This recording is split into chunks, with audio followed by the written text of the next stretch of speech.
This evening we're going to talk a little bit about archetypes before we get into archetypes that appear in our story, Wonderful Fool.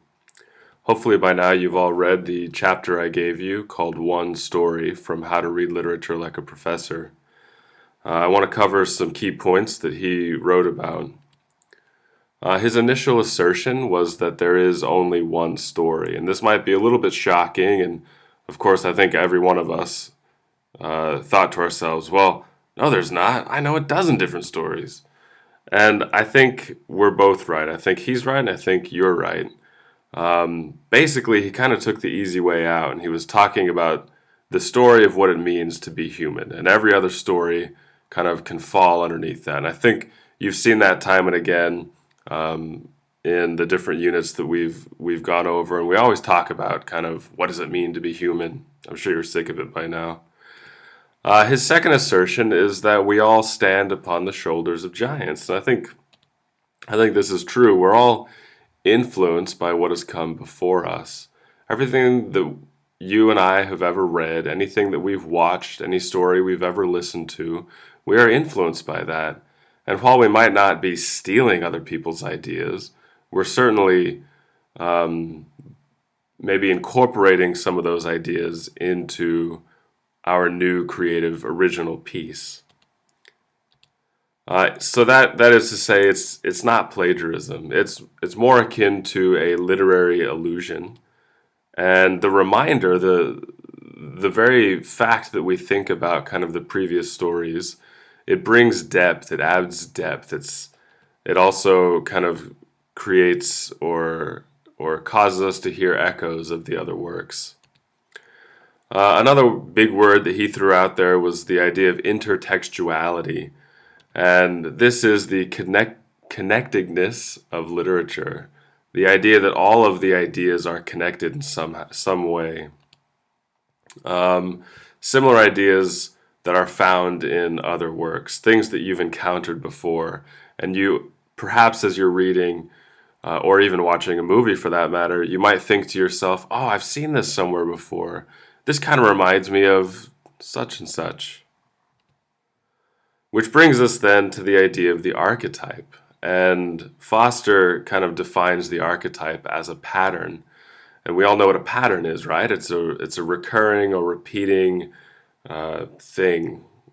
And whenever we encounter archetypes, we again are thinking back to, oh, I've seen that before, or this reminds me of this other story or this character or this idea. It's a pattern. It's something that keeps coming up. So we have character types, we have plot types, actions, almost anything can kind of be classified as an archetype. The founder of this, the person responsible for this, was a psychologist named Carl Jung. And he also had this idea of the collective unconscious, and that is the idea that we all have a shared memory. Throughout our cultural upbringing, we have encountered similar ideas, and we are brought up to know these stories, or that we know these memories. However, it's important to note that archetypes are not cliche. They're not something that just kind of comes up and are overused. Because an archetype is different. It doesn't become something redundant and overused.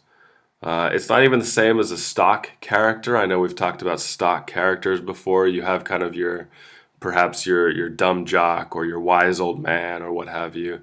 Those are kind of stock or go-to characters that people immediately recognize. But archetypes aren't quite that either. Rather, they build meaning as they go. They kind of, it's like the snowball effect where it keeps getting bigger and bigger, and it keeps kind of creating something better than itself. I'm gonna leave you with this quote that you hopefully read. It's on the last page of the excerpt I asked you to read.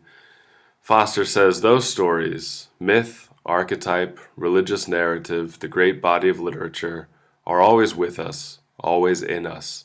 We can draw upon them, tap into them, and add to them whenever we want."